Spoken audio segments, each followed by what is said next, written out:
Hey, good morning. Welcome from California, and good afternoon to points east, and good evening. We've had a couple of people in Africa and Europe.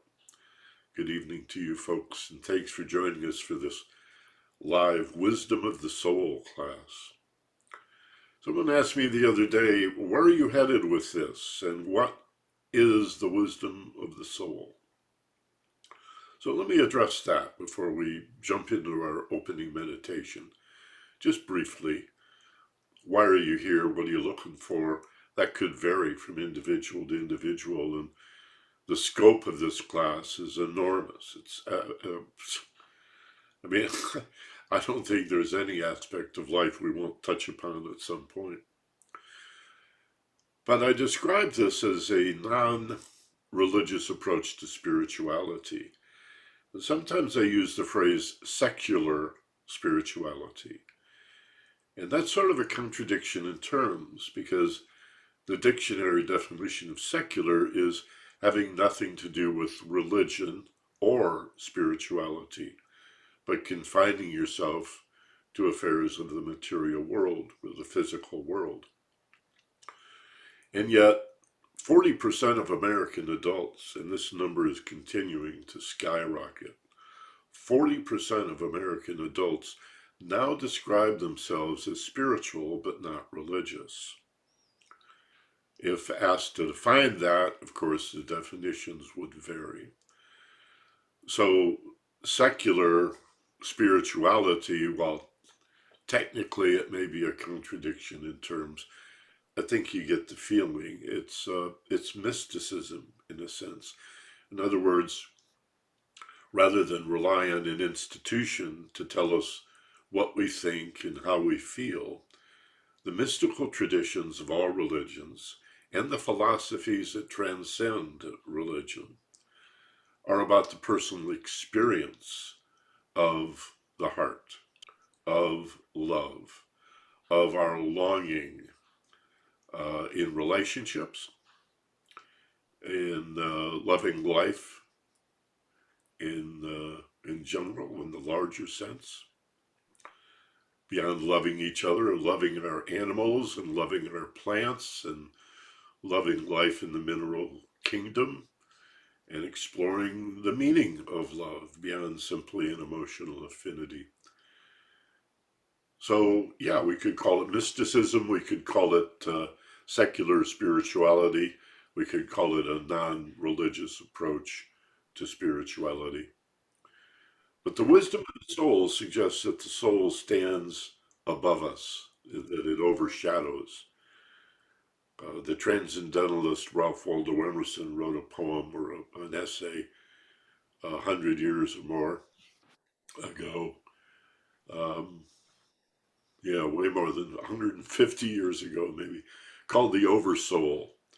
And it was radical and controversial, but it spoke to an emerging sense of what had been kept secret for hundreds and hundreds of years. In many secret societies, this is the central secret, that the soul is not indwelling, that there is an aspect of the soul that indwells, but essentially the soul is overshadowing. It is an organized matrix, a field of energy or spirit that stands above us and is incarnated into human form, such that we're not human beings with souls, we are souls incarnated into human form. And if that's the case, then the soul should be available to us as a source of wisdom. We should be able to learn to quiet the mind and calm the emotional nature and still the body. And in the gaps between our thoughts, hear the still small voice of wisdom. I like that phrase Paul McCartney came up with, whispered words of wisdom. I like the alliteration, but it's a beautiful phrase. It's that still small voice that whispers, and it's always positive, unlike the ego that's full of negativity and self-doubt and self-loathing.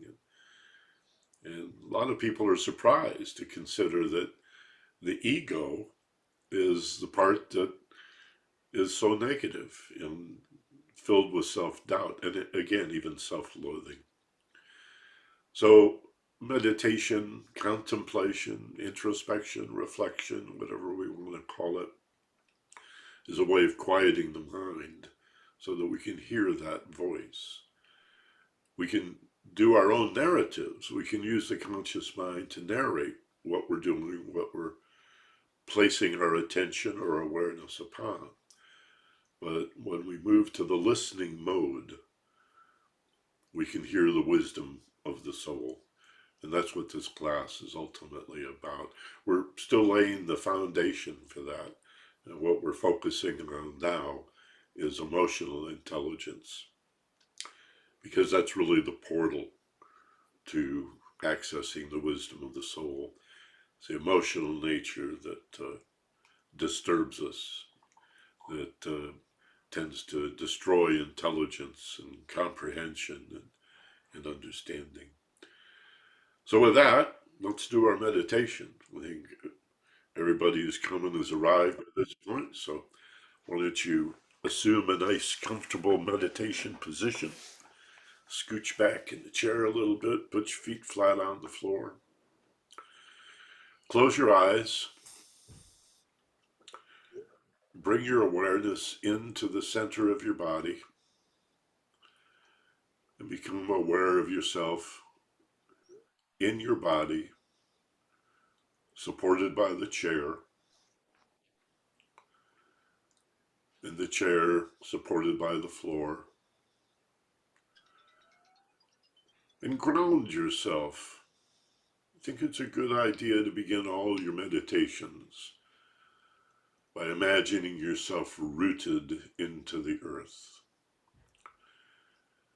as if there are magnetic lines of force, like wires or roots that grow from the bottom of your feet, or if you were sitting on a meditation pillow, from the back of your legs, down through the floorboards, down through the cement slab, all the way deep into the earth. And begin your meditation by imagining how a tree might feel to be so securely rooted into the earth, or a flower, a bush, or a blade of grass for that matter, to feel connected and grounded, as if this is my spot, this is where I grow, I belong here.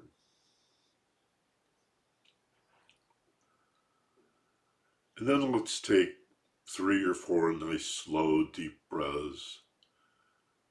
As you inhale through your nose, pull in strength and power.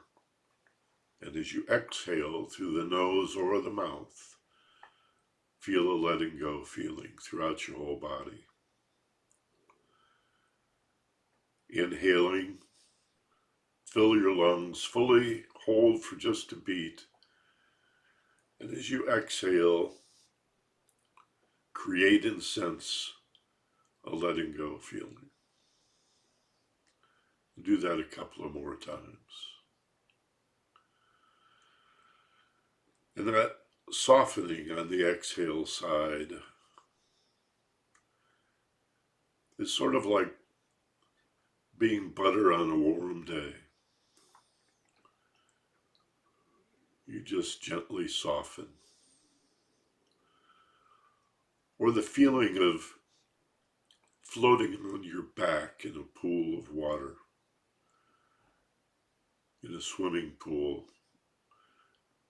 You must not only be still, but deeply relaxed, and trust the water to support you.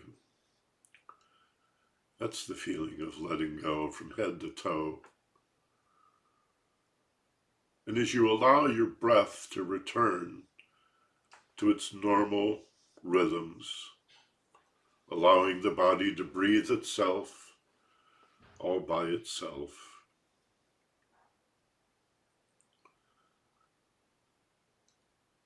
Place your awareness on the bottom of your nose, either on the tip of your nose or on that cartilage between the nostrils. And simply spend a few moments watching the in-breath and the out-breath, identifying as the one who watches. You are not the breather. You are the witness of the body breathing itself.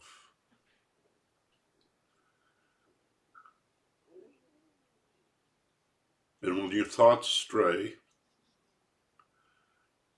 and you find yourself distracted in any way at all,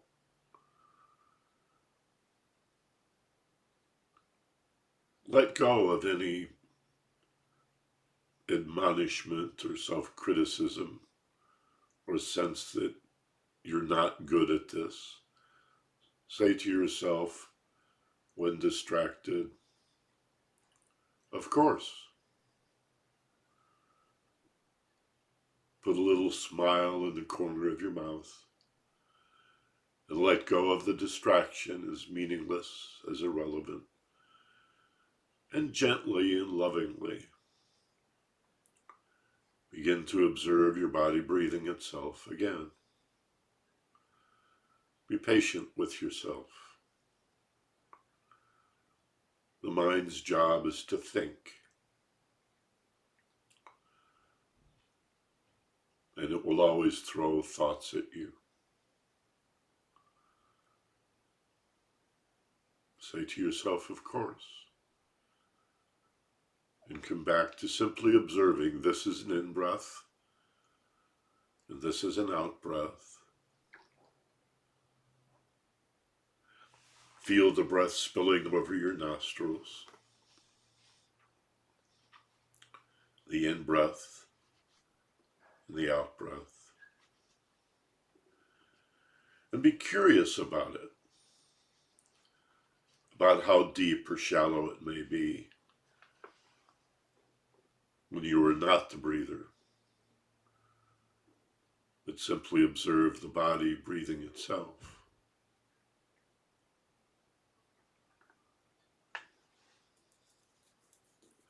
Notice the period, the frequency of your breathing, with a curiosity, even a fascination, that the body would breathe itself as the heart beats itself, as food is digested and disease is checked, and 1,000 other reactions and responses that the body does on its own, unconsciously, freeing you to simply watch.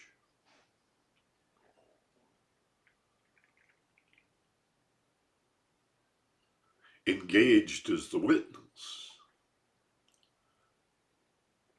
but not really participating or directing.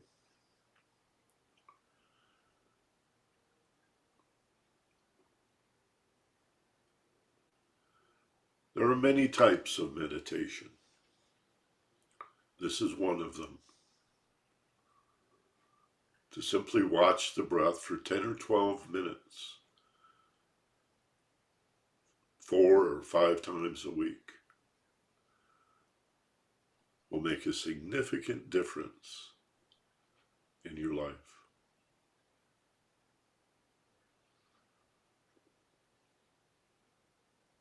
It reduces the pressure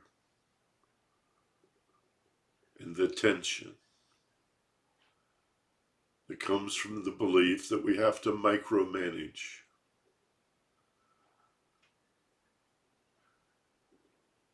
our existence,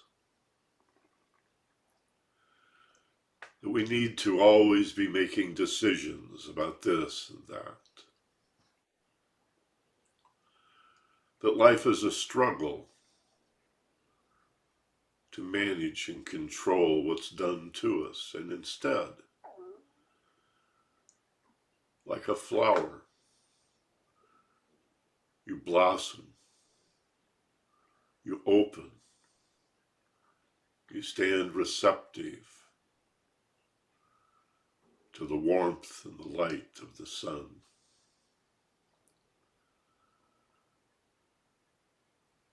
Standing open and receptive, with no struggle, no resistance, in spite of our conditioning, in spite of being told all of our lives that we have to fight and struggle and resist.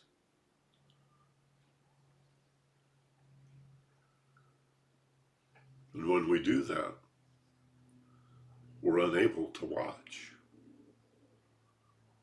We don't witness.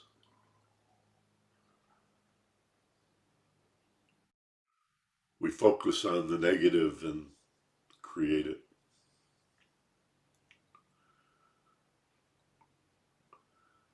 So watching your body breathe itself, all by itself, becomes a beautiful metaphor for watching life unfold before you. Consider that you are not moving through life so much as life is moving through you.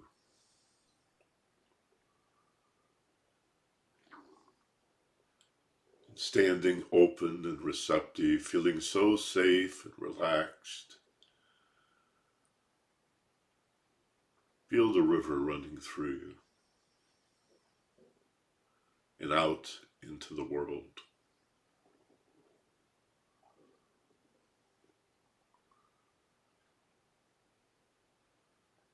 And use your meditation, your daily meditation, to see the beauty, the order, and the integrity in the world. And remind yourself every day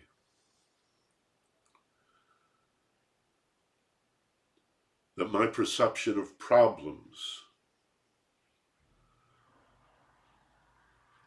and my understanding of my heartache, my sadness, and my upset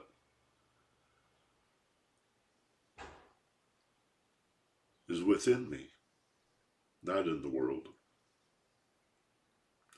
There are no problems in the world.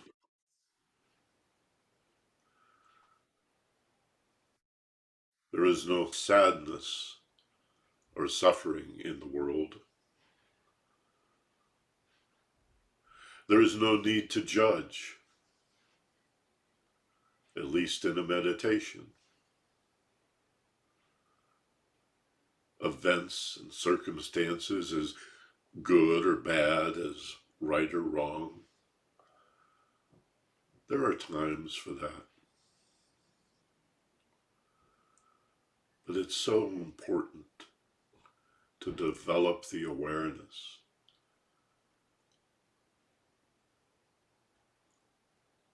known as emptiness,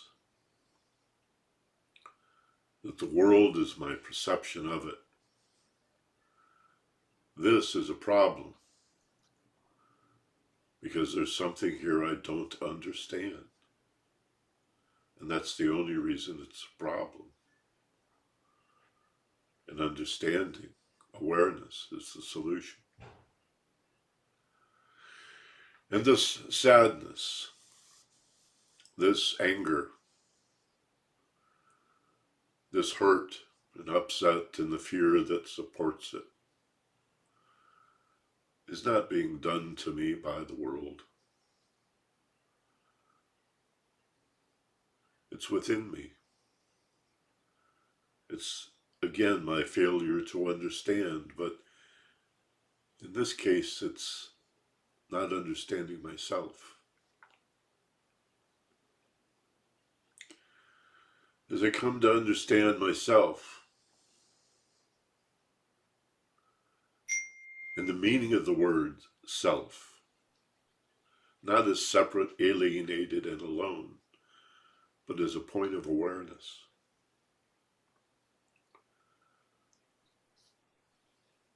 I can experience joy, that is, happiness for no reason, in all circumstances, in all situations, even the very uncomfortable and difficult. And as I understand myself, it's easier to understand others in the world.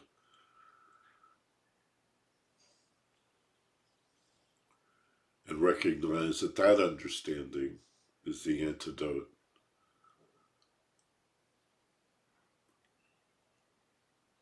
to my unhappiness and my sense that I have problems. Acceptance is not the end of things. It's not surrender. It's not giving up. It's acknowledging reality. Say that to yourself silently and internally.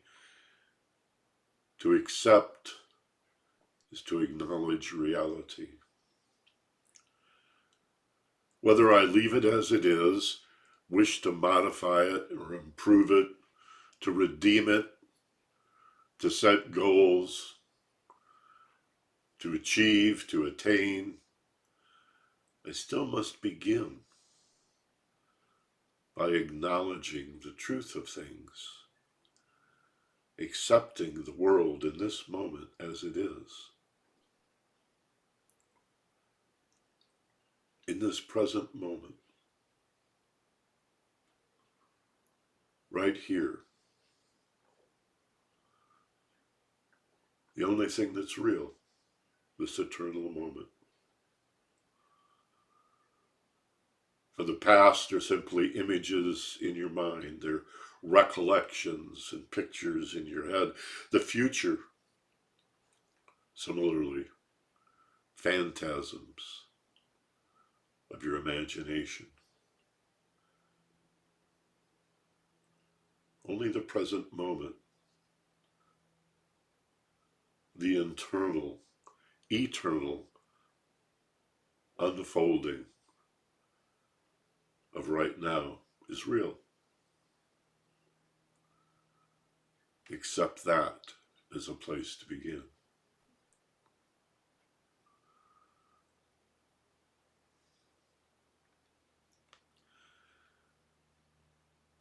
Feel the peace and the comfort,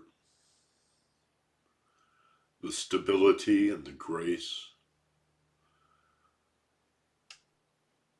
as an inner peace of mind, an equanimity that you radiate out to the world.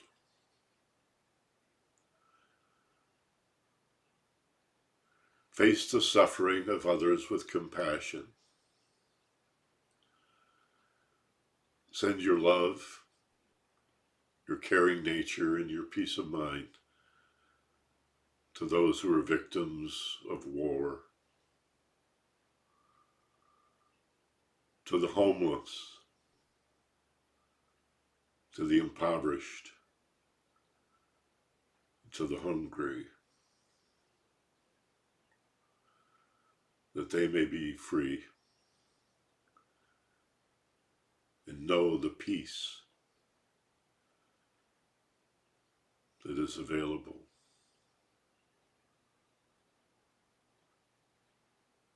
When we understand who we are and treat others as we wish to be treated. Quite simple.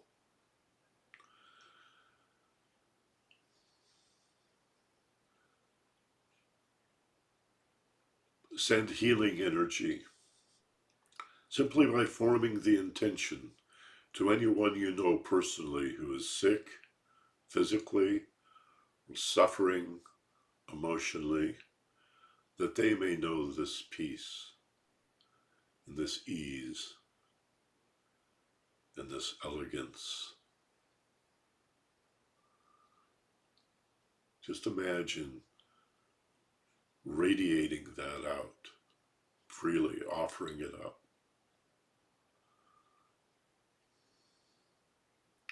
Send it to the animals, most of whom live on the edge of starvation.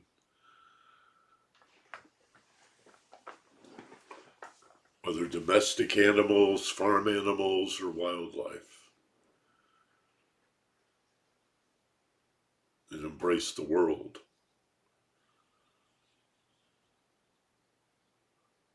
The entire world with your love.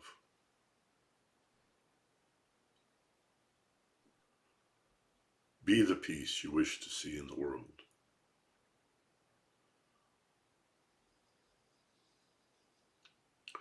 Feelings you can bring with you back to the waking state simply by forming the intention. Carry it gently. For inner peace and tranquility is not attained. It's always within us. It's a matter of letting go of everything that is not peace and love.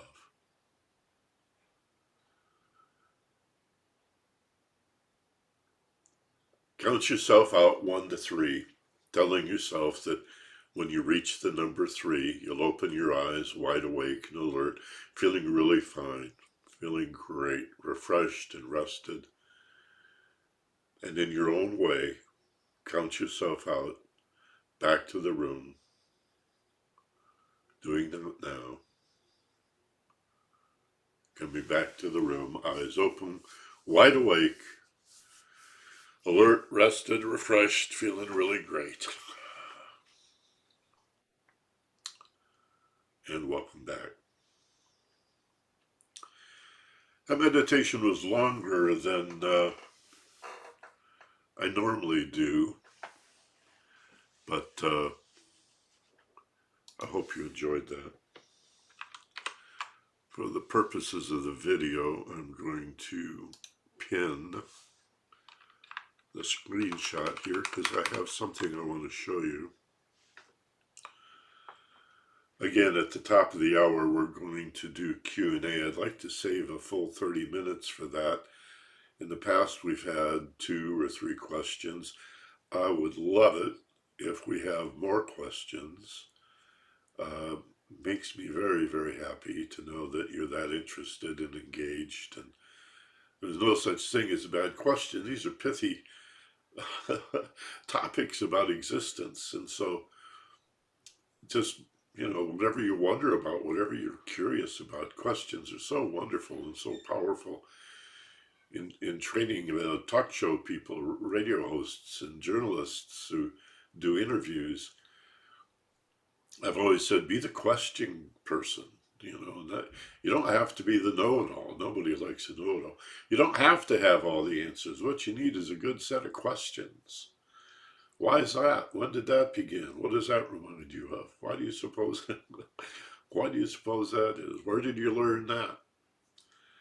Do you have any evidence for it? What's your experience? Just questions, questions, questions. They're so wonderful. You want good questions. It's much more important than the answers. So we'll do that in a few minutes. I wanted to talk more about emptiness. We started what I was calling the 8 steps of emotional intelligence a couple of weeks ago. And those of you who were here at the time, I asked you to write down the first 2. And so I'll repeat those right now for those of you who maybe weren't here that week.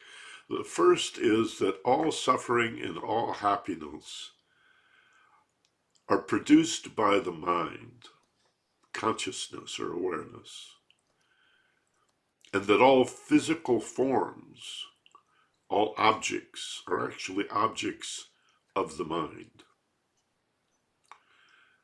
Again, this is, in Buddhism, this is called emptiness, And it's one of the more difficult or challenging of all the concepts. May seem like an odd place to begin.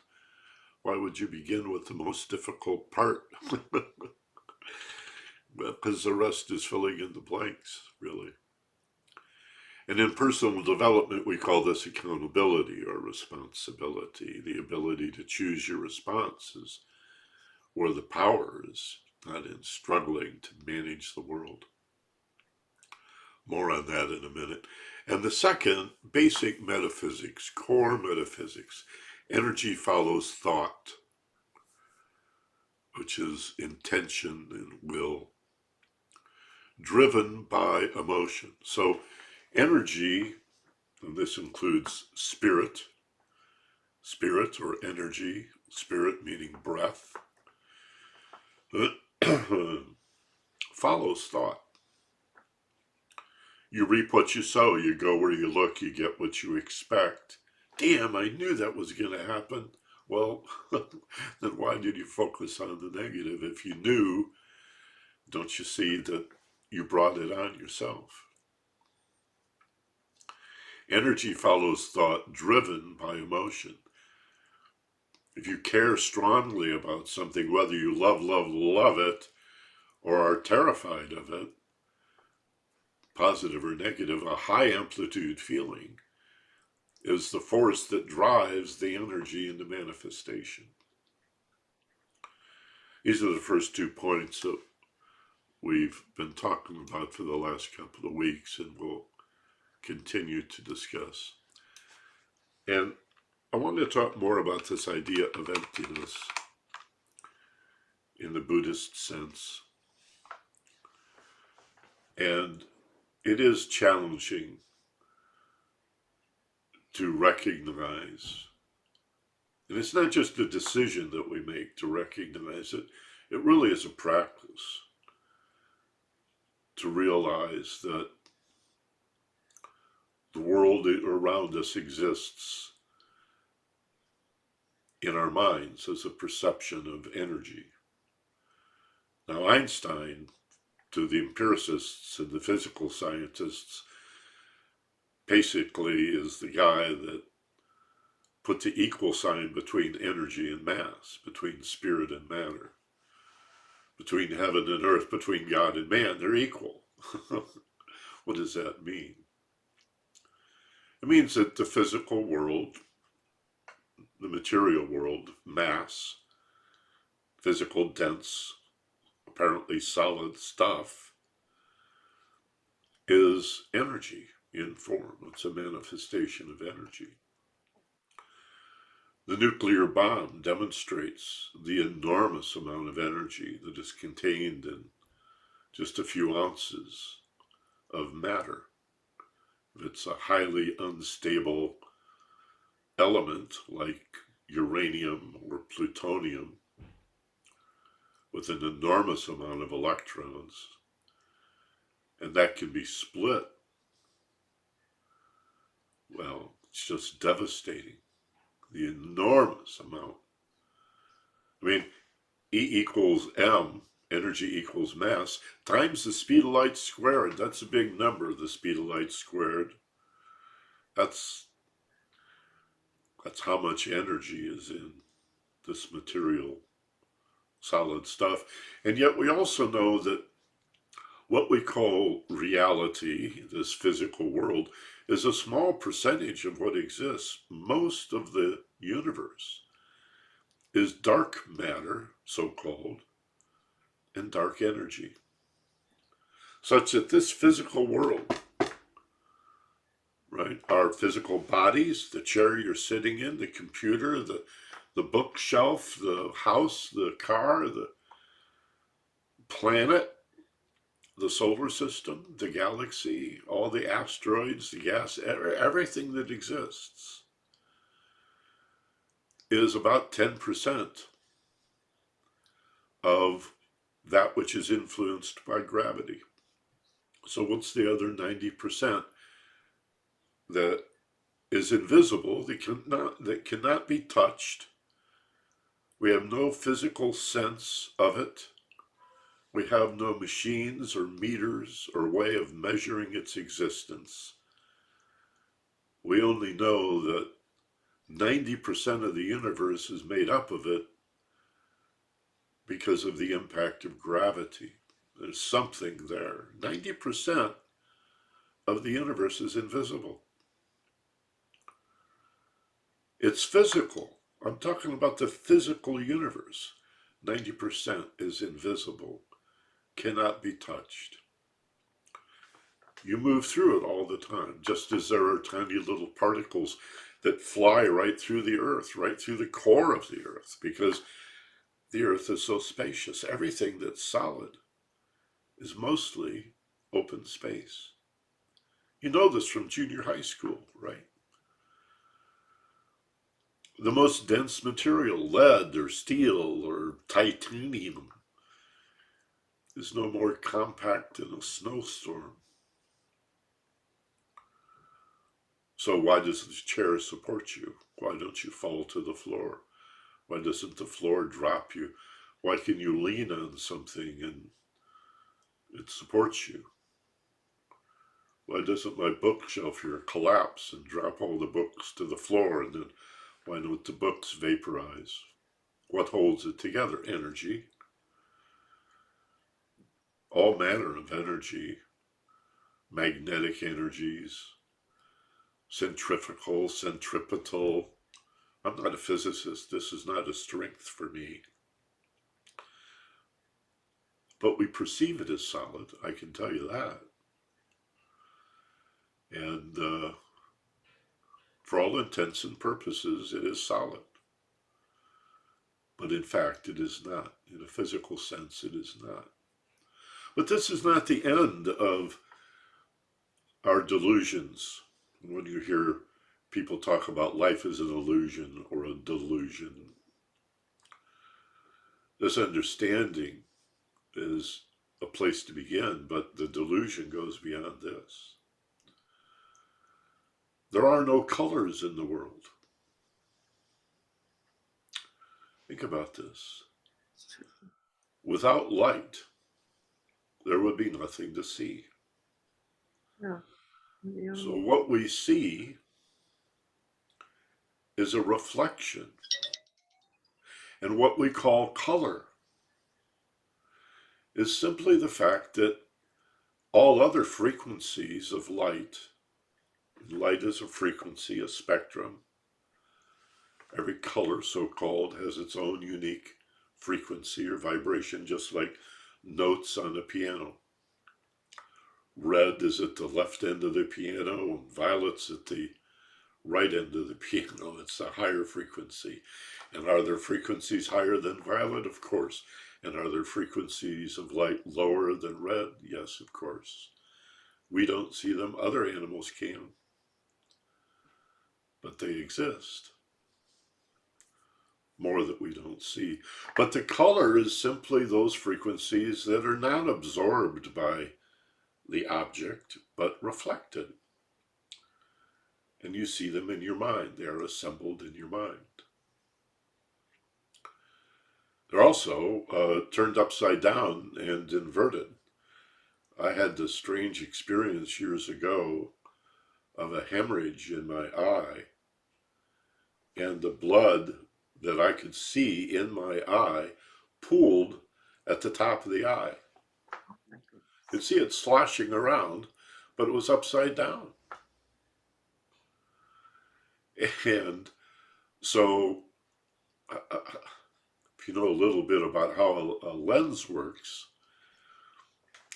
the light is reversed and flipped, and then the brain reorients it. It learns to reorient that.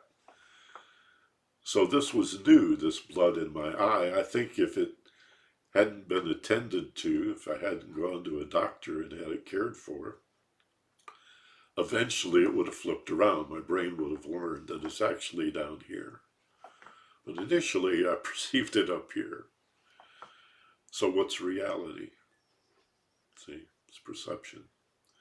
We see everything upside down and backwards, but the brain reverses it. Color is a great example of an invention of the brain. They're just colors add such beauty to the world, but it does not exist objectively. It's a subjective perception. How many of us have watched sunsets and enjoyed the sunrises? And yet we know from a very young age, the sun does not move around the earth. Whoever sits in the beach or wherever, watch the sun come up or go down and thinks, wow, isn't it beautiful the way the earth spins toward the sun in the morning and away from the sun in the, no, you say, oh, look at the sunrise. The sun is lifting up into the sky, and then the sun is setting over here on the horizon. No, it's not. And you know it's not. But that's the way we perceive it. Thank God, there's no end to this, such that the concept of emptiness, or again, in personal development, we just call it accountability or responsibility. Own it, take ownership of your reality. It's not being done to you.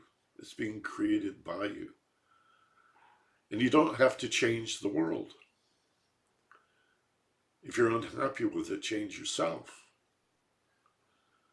Now, it's very easy for the mind to race to, wait a minute, the world needs to be changed. There's horrible injustice, and Michael, you already mentioned the war and the violence and the homelessness and the poverty. You telling me that doesn't exist? No, of course it exists in the world.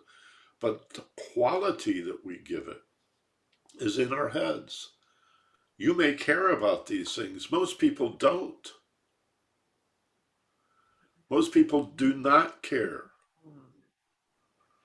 or it would not exist. We would not tolerate it for a minute. That 1 in 4 Americans are food insecure, we tolerate that. It exists because it's okay with us. That a small fraction of what we spend on war every year, the military budget this year, with Democrats, supposedly the good guys, right,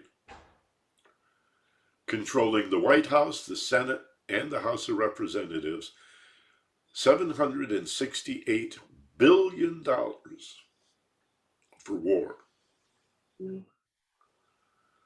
We have combat troops in 150 nations. Hell, there's less than 200 nations in the world. Wherever you go, we have combat troops armed and ready to go. And I know the story. We're supposedly defending democracy and freedom, but it's nonsense. Otherwise, they wouldn't have to lie to us, like Gulf of Tonkin to start Vietnam. It was a total lie, easily proven now. That whole war was part of a racket. War is incredibly profitable. Or this weapons of mass destruction, which many of us were screaming at the beginning of that war. There are no weapons of mass destruction. The international inspectors have been in Iraq. They don't exist other than the weapons Reagan sold them in exchange for the hostages in 1980. We gave them gas, deadly lethal gases. And he did use them, but those were the only weapons he had. We know, we have the receipts, we sold them, the weapons of mass destruction. Further, Saddam Hussein had nothing to do with 9/11, nor did Afghanistan. It was the Saudis, but we need their gasoline, so we'll overlook that. It's a racket.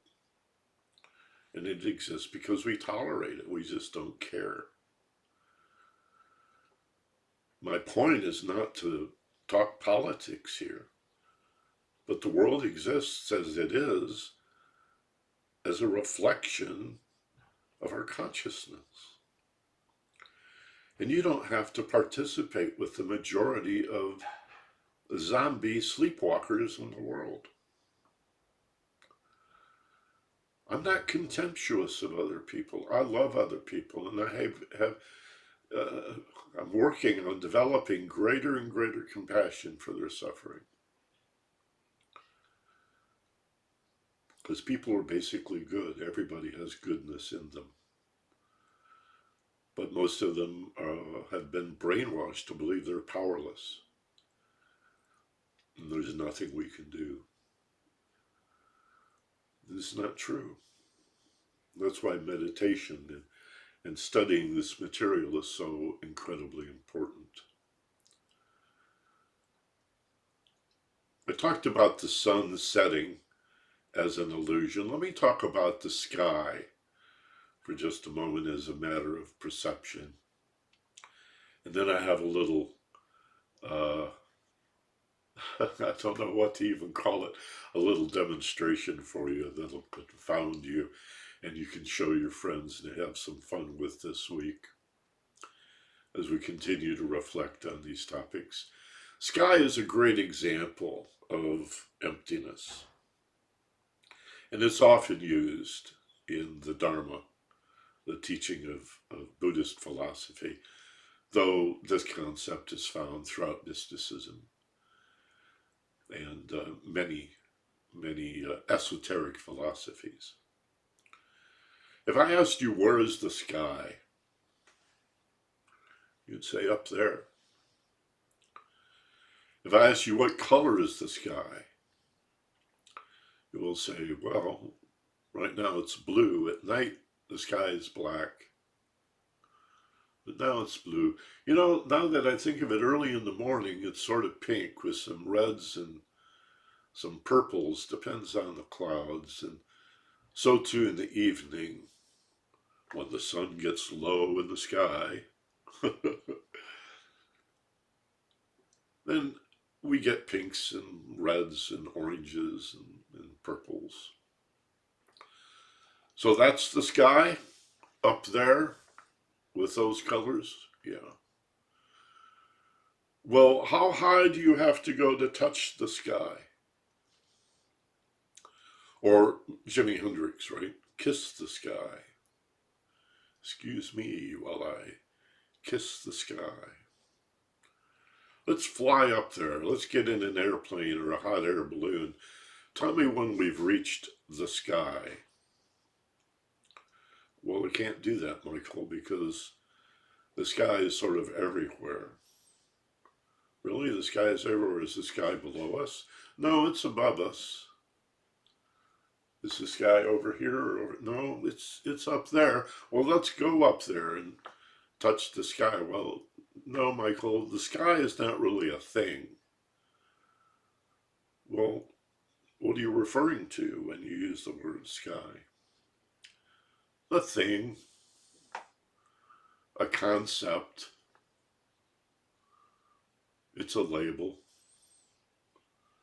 It's a reference point. So you mean it really doesn't exist except in your mind?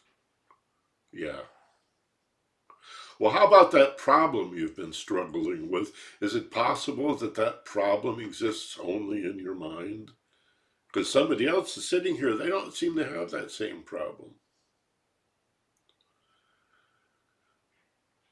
And the heartache and the sadness and the anger and the upset and whatever feeling you're going through, is it possible that that's a construct in your mind? Just like the sky doesn't really exist except in your perception of it. And wouldn't that change significantly the way you approach your life? Get your questions ready. I'm about to go to Q&A. Now, let me do a little demonstration for you. I have to pull back here to show you this, so let me back off a little bit.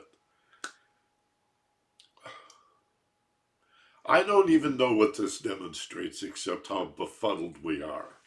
Can you still hear me? I'm not sure why I'm even showing you this, except that I personally find this absolutely fascinating. I still haven't quite figured out the meaning or why it is so. But here's my hand, palm up. In order for me to put the palm down, obviously I have to turn the wrist, right? Is there a way that I could move my hand from palm up to palm down without rotating the wrist? Could I keep the wrists completely rigid, as if in a cast, and somehow turn it? And the answer is yes. If I simply raise my hand like this, and then rotate it like this, and then swing it out like this, I'm halfway there. And if I do it again, the palm is down. I could twist the wrist, but in this case, I'm not moving the wrist at all. Now it's vertical. Let's do it again. Never twisting the wrist. The hand never leaves the arm. Okay. What does that demonstrate? I don't know, except that I'm confounded by it. How can I turn the hand like that? How can I get the hand to turn like this without turning the wrist? There's something in this movement. The wrist is still rigid, and it's swinging it out. I haven't rotated the wrist at all. Now, it doesn't work the other way. If you try to start with the palm up like this, it doesn't work. And the same with the left hand. It's no different here. Only palm up does it work.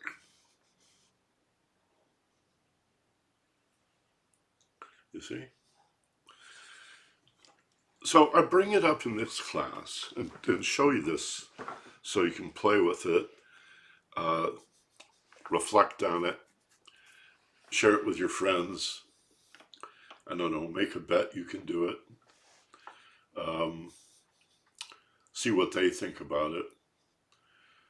My point is that we can't rely on the appearance of things. It's not always that logical. It's not always that reasonable. We just get conditioned. We're telling ourselves a story. Our lives are nothing but a story. It's a couple of minutes after noon here, so I'm going to go to Q&A in a minute. You might want to put your questions in the chat box to help compose in your head, to condense the question into something concise, a sentence or two. Just type it into the chat box there. And I'll go to the questions in a minute. So again, more questions than answers here. But if we're going to understand reality, we're going to have to accept responsibility for creating it in our perception of it. There's a wonderful old aphorism from Eastern philosophy. I think it's about 1500 years old. Shakti Deva.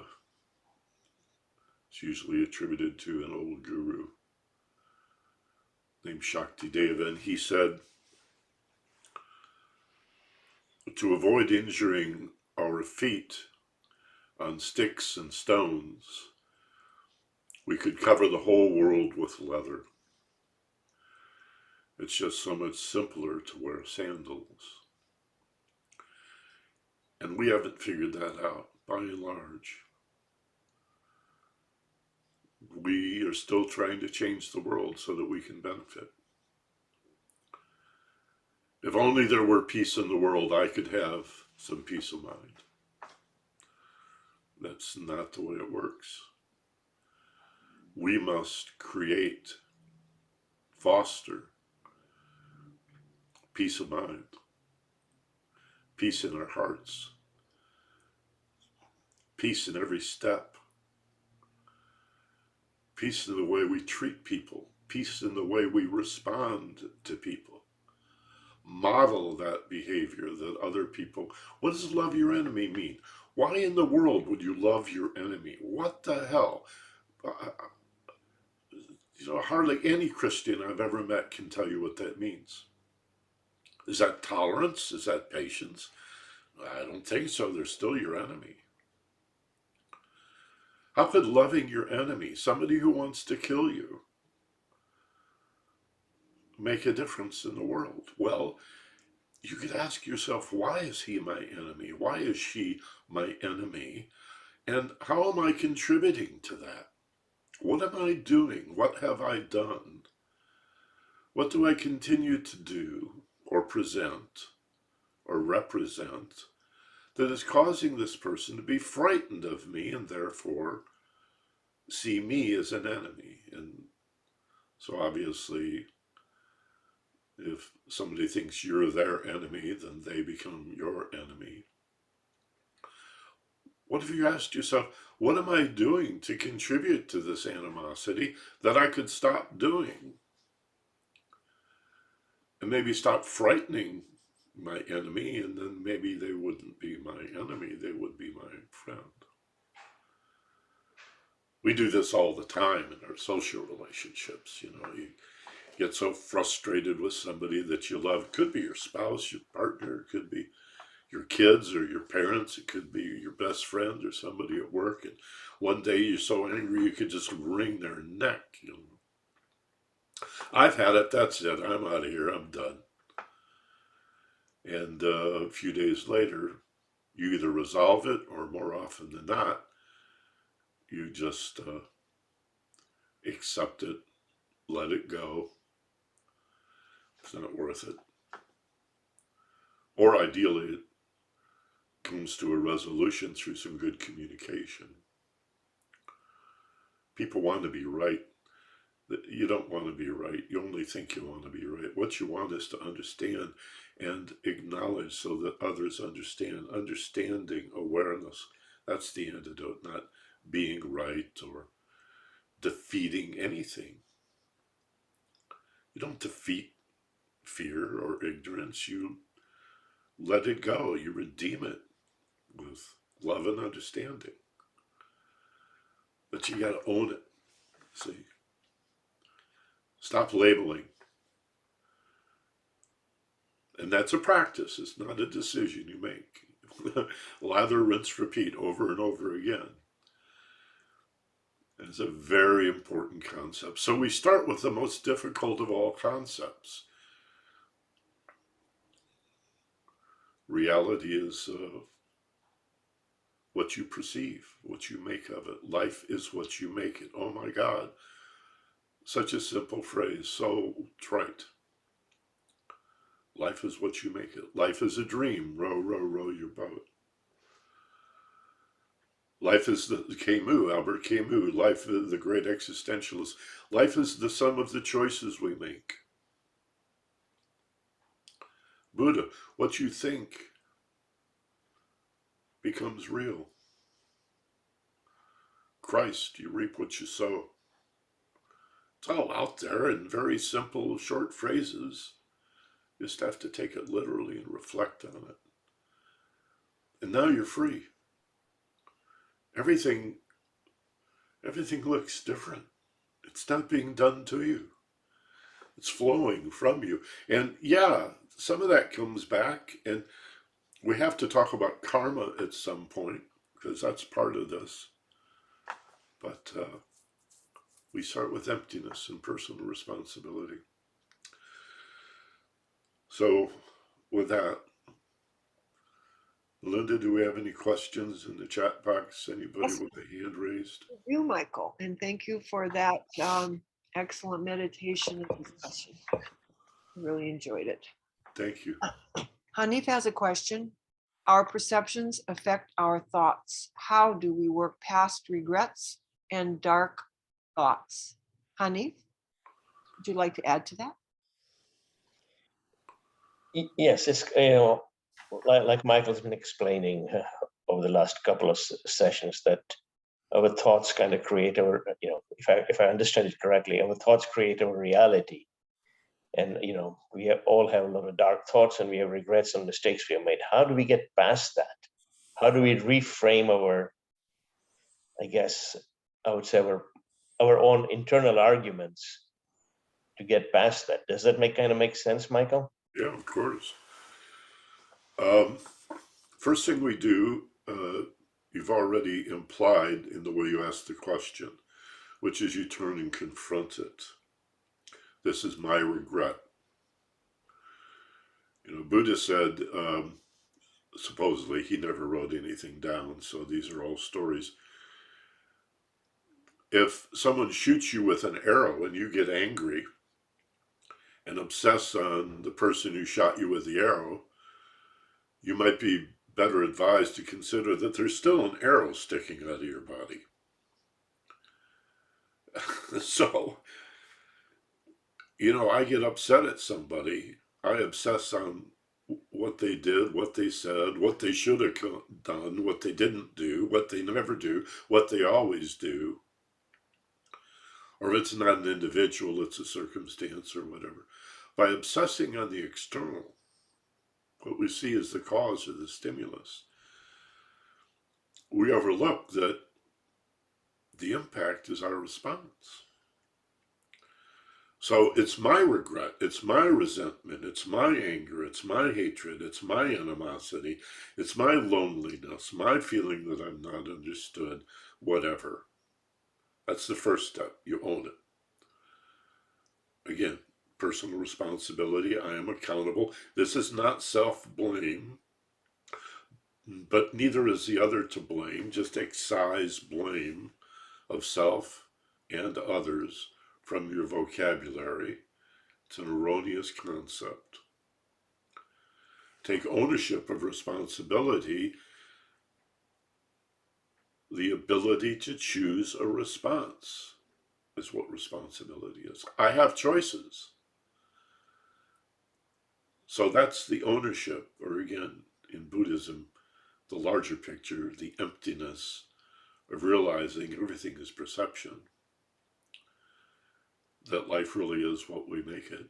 And then as you take this ownership, as you confront it, in psychology they say you must feel it to heal it.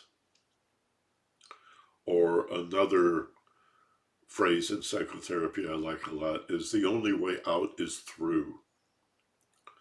So we can't avoid it, deny it, push it away, beat it up, strangle it, or kill it. We turn, confront it. Then we have to alter our awareness. We have to use meditation, breath, relaxation to attain a state of expanded awareness, Hanif.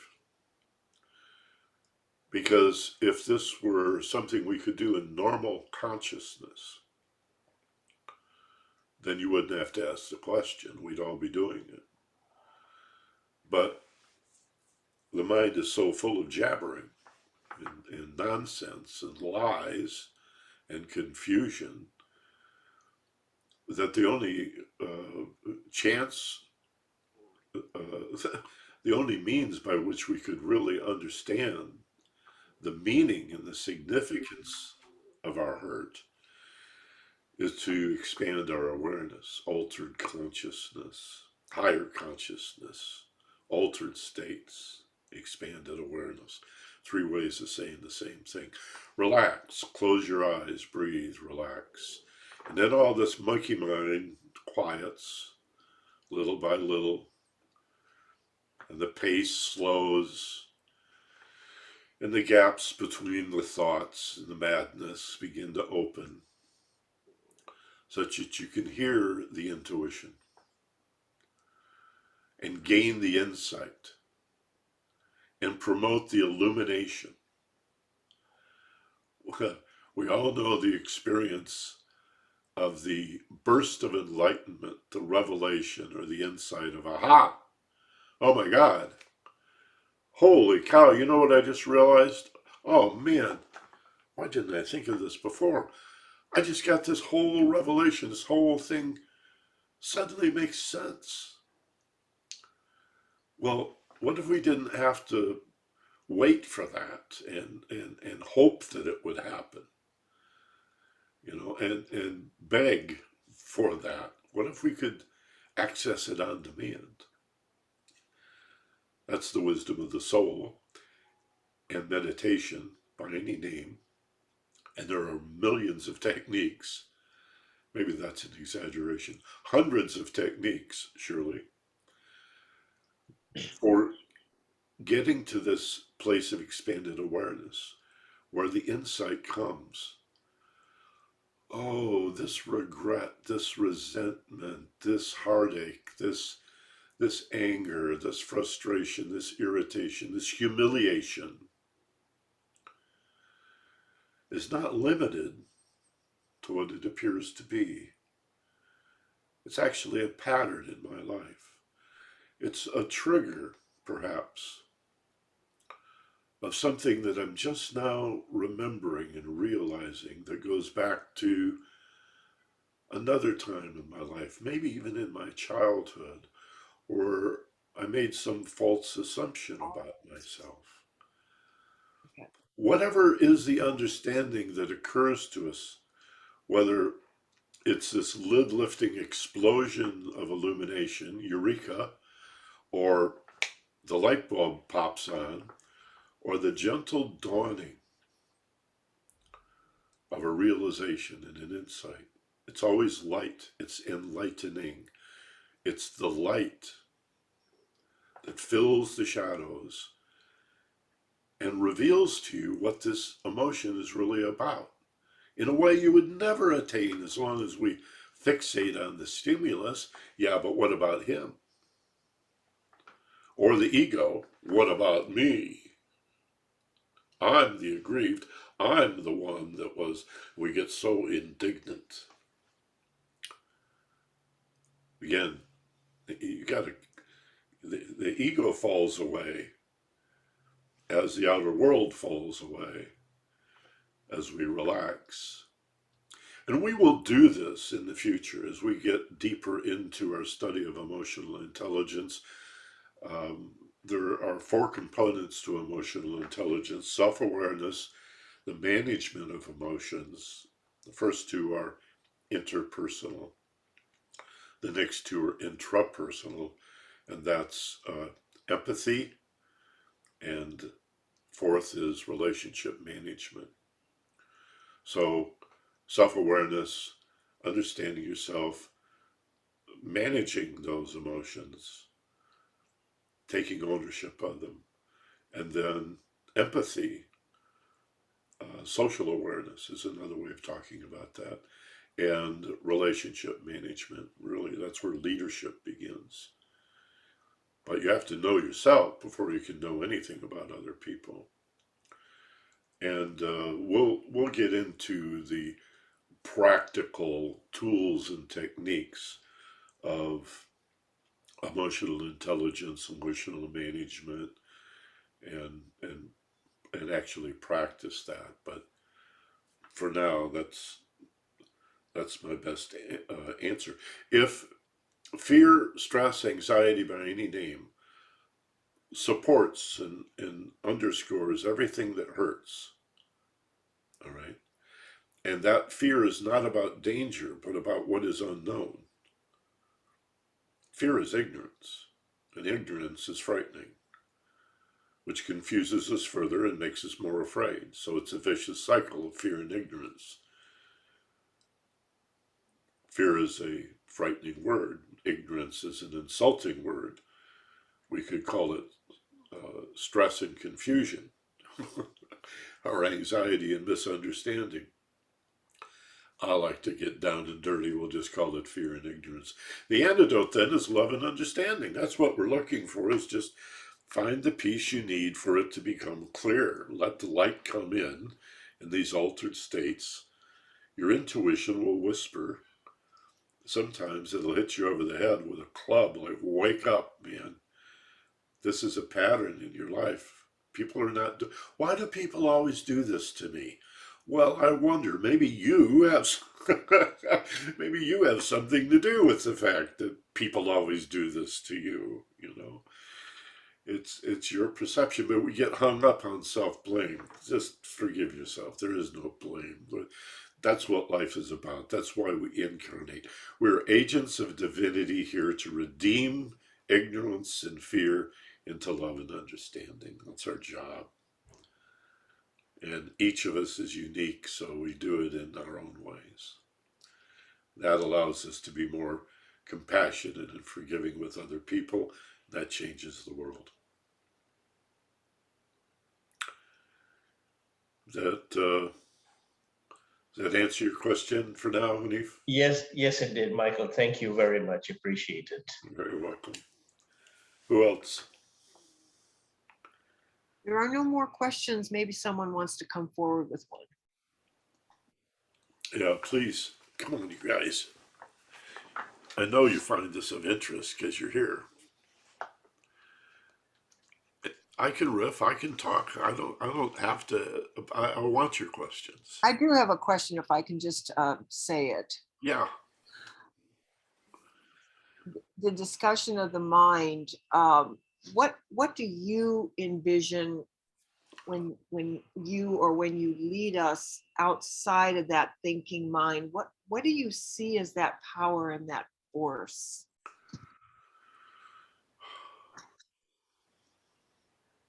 Because it's almost like we go somewhere outside, or we get bigger. Something happens when I listen to you where I just feel differently. And I just, that's very interesting to me because I don't feel it all the time. And I just wonder what, I mean, I can really identify with my thinking, rational, active mind. And when you take me to that meditative state, it seems as though that the watcher, who is the watcher? Well, that's the essence of who you are. It's, you know, for lack of a better term, again, all I have is words. And words are forms. Words are things. Words, you look in the dictionary, they have multiple meanings. And words and meaning draw on our experience. So they're all unique too. But to get back to your question, we could call that the soul. It's the eternal, infinite, spiritual essence of who we are, awareness. That's what we are, consciousness. That's who you are. If somebody says, who are you? I'll say, Michael Benner. Well, that's your name, but who are you? Oh, well, I'm this radio guy and the hypnotherapist, and I do personal development, metaphysics, mysticism, and that kind of stuff. Really? Well, that's what you do, but, and I know your name now, but who are you? Well, I'm a man. I live in California. What do you want?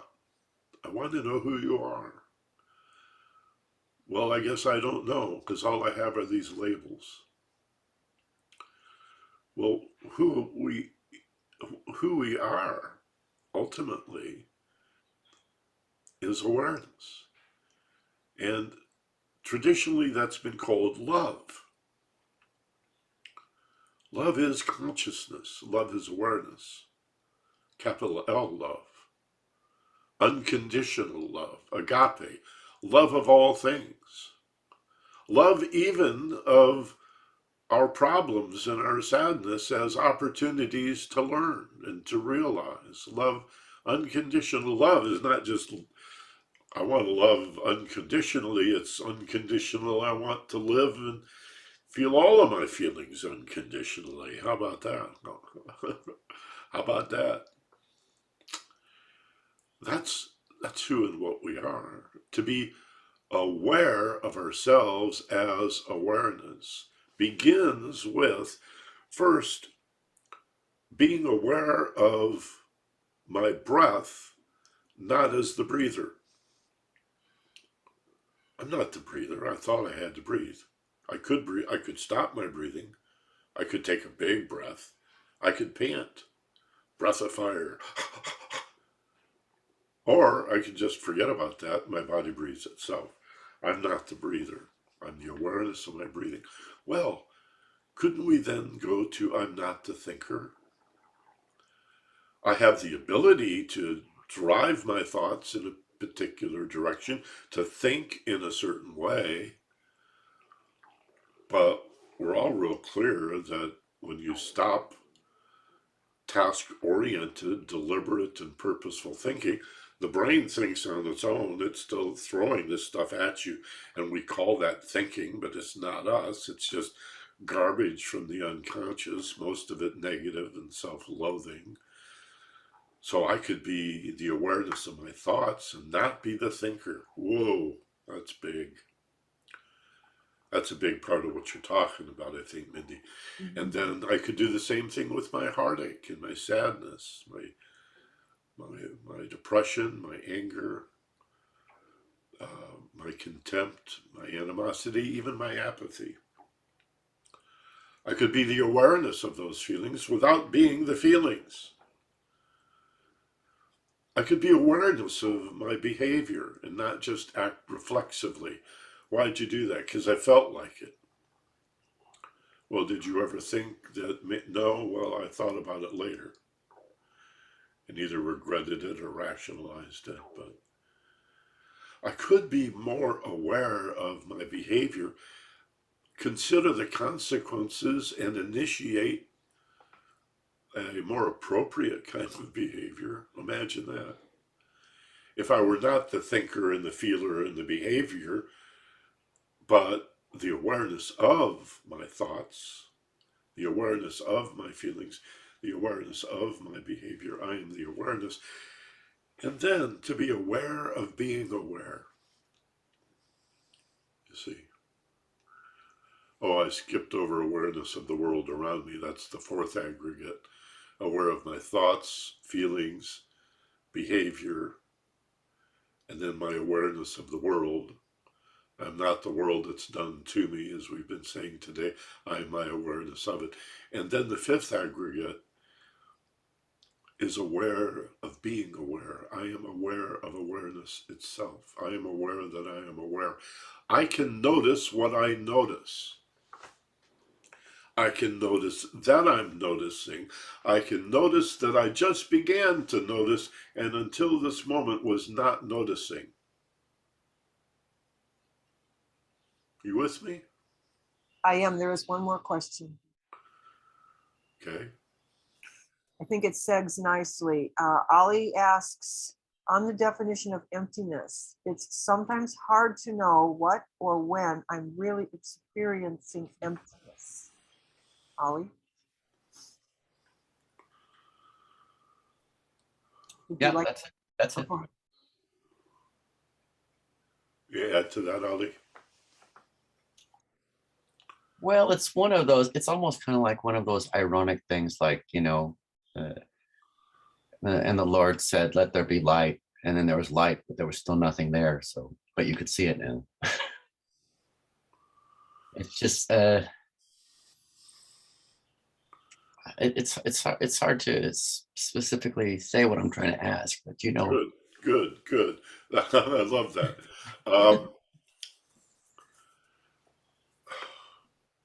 You're talking about what in Buddhism is called bodhicitta, and what Carl Jung might call cosmic consciousness. How do I know when I've attained enlightenment?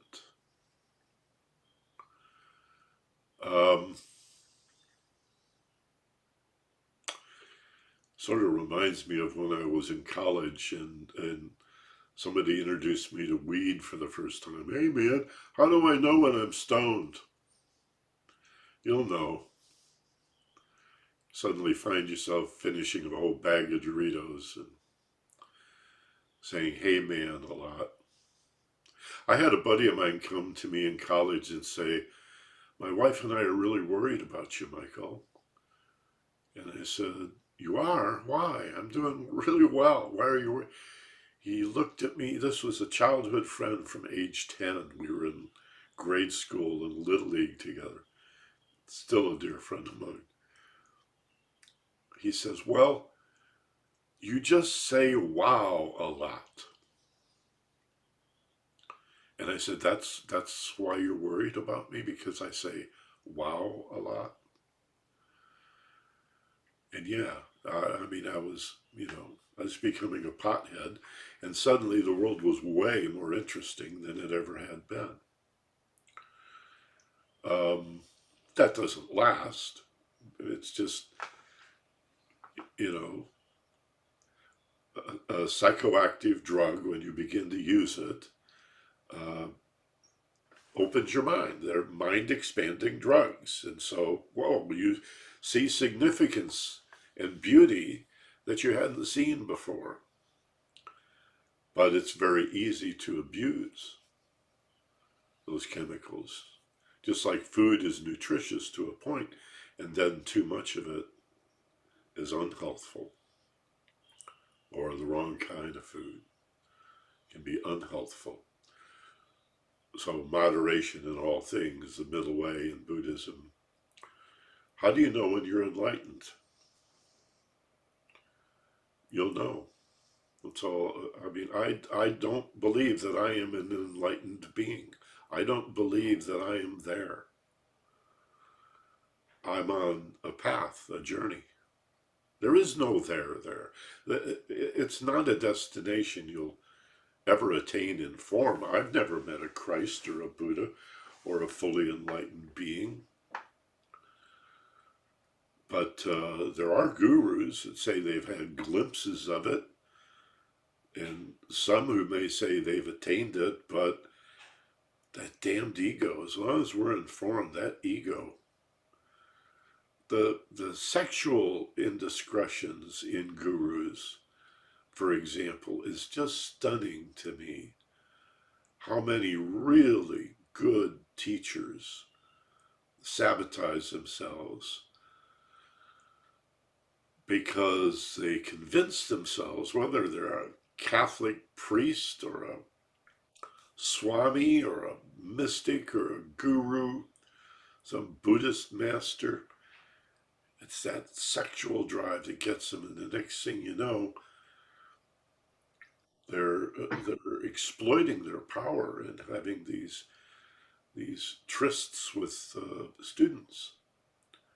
Even if they are of age and it's consenting, that's not something a teacher is supposed to do, nor a therapist. You don't have sexual relationships with a student. And I think this is one of the reasons for celibacy, the precept of being celibate. But again, that's so difficult for people to understand. I heard the Dalai Lama talk about this, and they said to him, how do you do that? How do you remain celibate? He said, I tell myself, I am monk. So he represses it. I am monk. And they said, do you find women attractive? He said, oh yes, of course. Well, how do you keep your vows? I am monk. Michael, there is one more question. Okay, if you guys don't mind going a couple of minutes over. Doralicia has a question. Once you recognize certain patterns in your life, how do you address or move past these patterns, i.e., so that they don't appear again, or do you learn to accept them, recognize and deal with them so that they no longer affect you? That seems to be tied in with what Hanif was talking about. Yeah, accepting, understanding and accepting is it. There's nothing to do after that. It falls away. It's sort of like, how do I stop drinking? How do I stop smoking? You start doing something else instead, caring about being sober, caring about being healthy. Um, you don't really have to stop anything. It just falls away as you realize, oh my God, this is my latent anger. This is my hostility. Oh man, these are my trust issues. It goes back to, well, of course I don't trust people. Because when I was a child, da da da da da da. It's just in the realizing that you go, well, then I could learn to practice trusting people again. I can let go of my anger. It's no longer even relevant. It's meaningless. It only existed as a clue or a symptom to get me to this place of realization. That's the conspiracy with the unconscious mind. Everything that hurts and upsets us that we wish wasn't happening is just a feedback of the brain that says, pay attention to this, look at this, and once you fully understand and comprehend it, take ownership of it, realize, listen to that word, realize, air quotes, what it's about, it'll lose all its control. It'll just fall away. It'll cease to be. You take a breath and go about your business, whistle a happy tune, skip along the path until something else comes up. And you can count on that. Something else will come up. Why does this keep happening to me? Remember, the idea of life being cyclic, it's also a spiral. So the stuff that keeps happening to you, you could be stuck. But when you do this kind of work, it'll still keep happening to you, but on a higher turn of the spiral. All energy, all spirit moves in spirals. Energy never moves in a straight line. It's always sporadic. All right, look at a weather map. The wind beneath the wings of an airplane. It's always sporadic. Everything spirals. And so we're moving on up the sporadic path. That's why it keeps happening again in an ever more refined way. Get used to it. That's what life is about. That's what it's about. Okay? A lot of the stuff we get to can't do it all at once. I'm doing my best to make linear, A leads to B leads to C, that which is non-linear. And so we really start with the most difficult concepts, emptiness, uh, and ownership or personal responsibility. And then we sort of, that's the foundation, and then we build on that. We lay the bricks, and then we put the mortar in between. I so love doing this class. I so love this. I so appreciate you people being here. And again, this is posted on YouTube. Share it with your friends. Watch it again. More people watch this on YouTube every week than are here live, but I really appreciate you coming here live whenever you can, especially the group meditation. And you can always email me also. If it's personal or private, I do private work. And the first one's free. I will talk to you without any charge or any fee whatsoever. If you just go to my website, michaelbenner.com, or theagelesswisdom.com, it's a big red circle. Click on that, access my online calendar, schedule yourself for a free intro. And then if you want to do private work, we'll talk about that, but there's no obligation to do anything. That's free for anybody. I think the best thing I can say in conclusion is that the good news is that life is beautiful and it's wonderful, and we don't have to suffer forever. There will be bouts of suffering. This is where we begin. First noble truth in Buddhism, you shall know suffering. You are here to suffer. That's what Christ on the cross represents, is the suffering of life. Forgive them, for they know not what they do. Forgive us for being so confused. We're here to learn. And we are the stories we tell ourselves. We can recognize that we're doing the narration. We can change the script. We can rewrite this story and live a happier and more productive life, not merely for ourselves, but for the larger self, which is everyone, all things. We have to be of service, or your life will never amount to much. We have to help other people. So the best reason to learn any of this is not limited to alleviating our own suffering, but to help other people, to be of service to other people, to help them be less afraid. What a gift. Imagine how wonderful anytime you just say to somebody, it'll be okay, it'll work out. No, I don't know how. I don't know. I can't tell you what you need to do, but it'll work out. It always does, right? It always does. Things work out. Thank you for being here. The hardest part of this class is ending it. I hope to see you next week. I'll continue to send you little reminders on Saturday morning, and have a wonderful week. Thank you again. And I wish you all unmute yourselves and say goodbye. And again, have a wonderful week, and we'll see you next Sunday morning. Aloha, namaste, salam. Bye, everyone. Michael, Bye. thank you very much. Thank you very Bye, much. thank you. Melinda, take care, guys. You. Bye-bye. Bye.